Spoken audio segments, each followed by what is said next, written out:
It is Saturday evening, and I want to bring to you tonight a part 2 to my comparison between the Cakewalk ProChannel and the Presonus Fat Channel. In my previous video, I kind of talked about the two, but I didn't really give any audio examples, and so I want to do a direct comparison here between two of the compressors. That's what this video is about. Coming up next.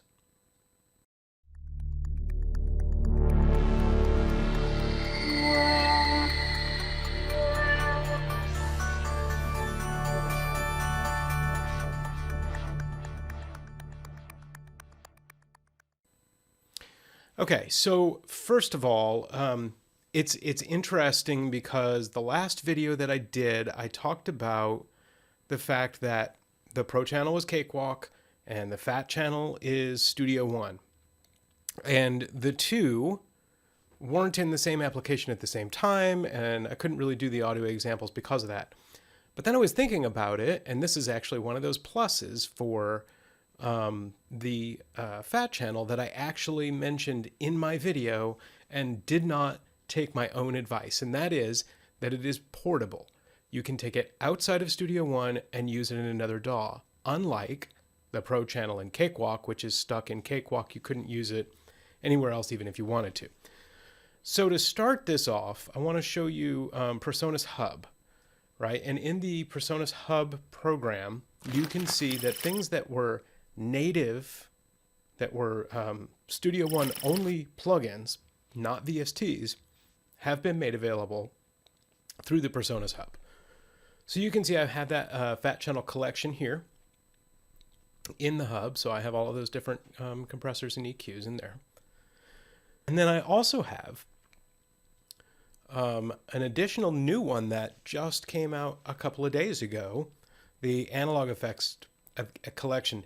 These were, again, locked to Studio One before, but now they've been added to anyone who has Studio One Pro that has these effects, or if you have Presonus Sphere, you have these effects, and so then you can use these in another DAW. So we've got some additional plugins there, and I'm not going to go over those, but those are available as well. So the comparison that I'm going to do today is the SSL Bus Compressor, since this one got a little bit of talk on the other video, the SSL Bus Compressor in Cakewalk, which is this one, and the SSL Bus Compressor in the Fat channel, which is this one. Now what I've done here is I have some drum tracks. So you see I have my kick, snare, toms, hi-hat. And the only thing I'm going to do right now is this little loop that's just hi-hat, kick, and snare. There's nothing else in this particular loop, but got this going through the bus, and then I have the compressor on the drum bus in the Pro channel and in the Fat channel. And I'm just going to turn that compressor on and off in each one of those so you can hear the differences. Now what I did with this initially, because these are both supposed to be replicas of the real thing. So they should both work like the real thing, they should sound like the real thing, and therefore should work and sound like one another. They don't. And I think you'll hear that here. It's not a huge difference.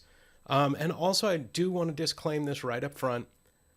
I am overkilling on these two compressors. This is not how you would use this bus compressor in real life, but I think the subtleties might be lost in the video.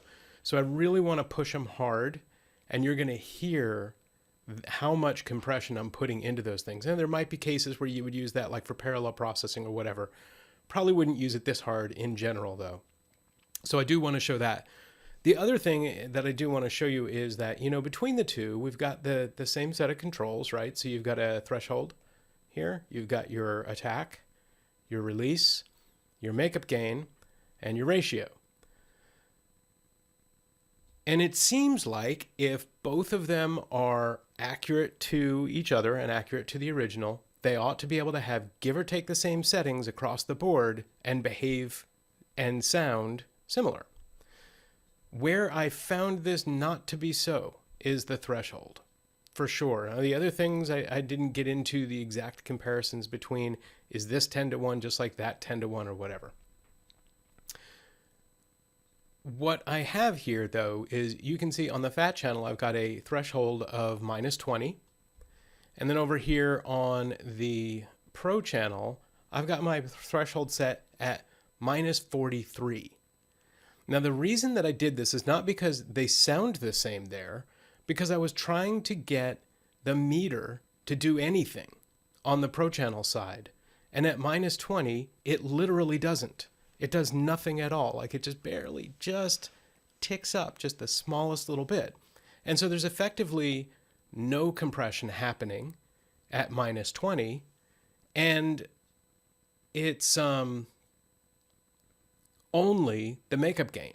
So only thing that the compressor in the Pro channel in this case is doing is turning the sound up, which of course sounds better, but it's just louder.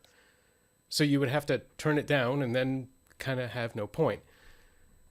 In the case of the compressor here, what's happening at a threshold of -20 is you'll watch the meter, it'll come up to somewhere around 12 dB of gain reduction. That's quite a bit.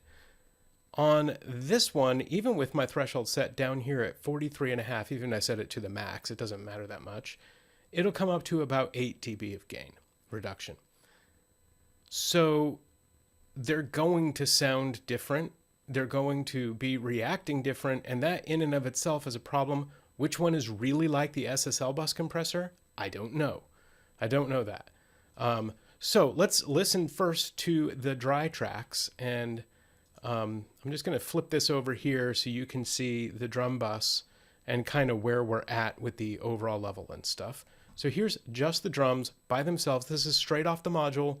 I've recorded the kick, the snare, and all of that separately.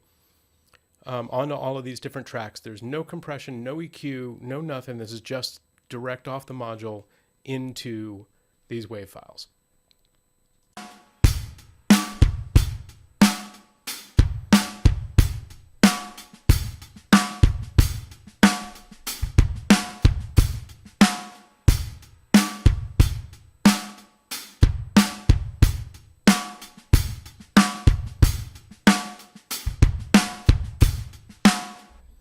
So something I want you to see, you can see where my mouse is here on the drum bus, and that's kind of like where the -20 threshold is going to be, somewhere around right there.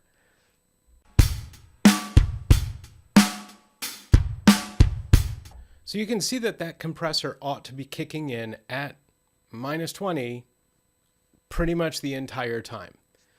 So let's watch what happens here on the drum channel. In the Pro channel, if I set this compressor up here to a -20,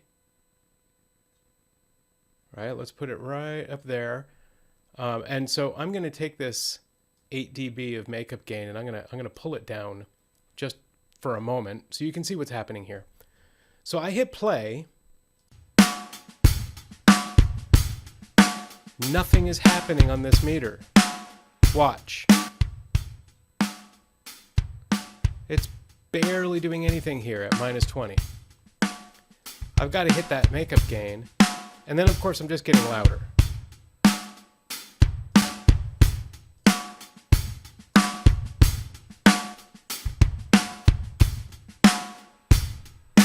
So the tiniest bit of compression, which is fine. I mean, that's what I would probably do with the bus compressor anyway, but it doesn't seem like it's reacting like it should, based on the rather extreme setting of, you know, a threshold of -20, which is well below. It ought to be engaging quite a bit, especially with the rest of the settings and compared to the Fat channel.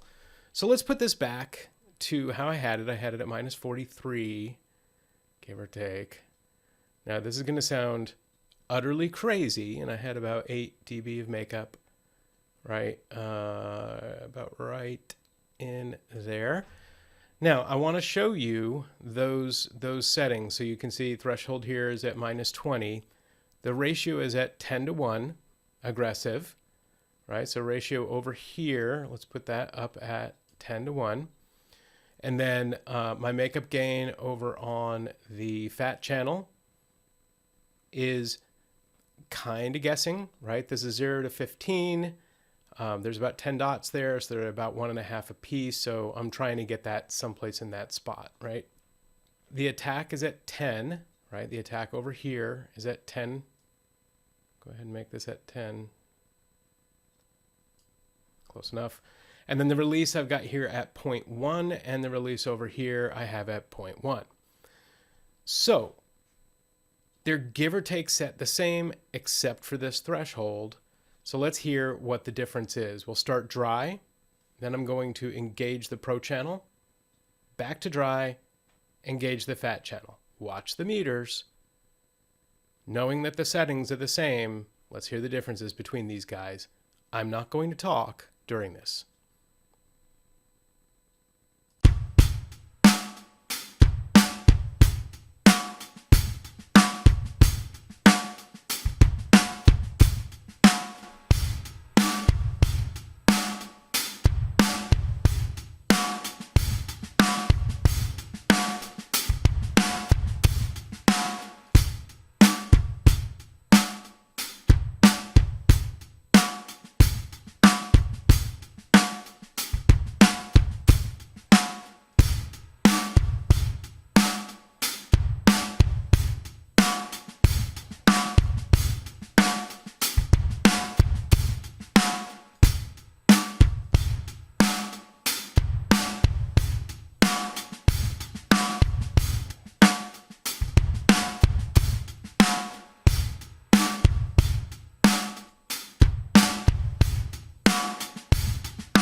So those two things sound very different to me. Obviously, the Pro channel sounds very squished. The Fat channel almost sounds like a gate, like a gated reverb. Almost, it's kind of pulling the length on the things without sounding like it's completely stifling them. So which one is better? Which one is worse? I don't know. Again, the subtlety that you would probably usually use this at, way more subtle. My point in this video was to show, A, that you can use the Fat channel in Cakewalk. B, that the settings being the same between the two don't produce the same results. So you've got to use your ears, you've got to use your eyes, but you also have to know your plugins. And then 3, my personal opinion is I prefer the Fat channel's sound to the Pro channel sound. And again, this would be with, more normal settings, more expected settings. I hope this video has been useful for you to see how these two plugins can both be used inside of Cakewalk or whatever other DAW you might have. You could use that Fat channel in and use that compared to whatever's native in that. I hope that you've learned something from this and maybe can take something away. I'd love to hear your comments down in the comments section. If you enjoyed this video, please like it. And if you want to see more like it, subscribe to the channel for me. I would appreciate that. Share it with other people as well. So I appreciate you taking your time and watching this video. Have a good rest of your day.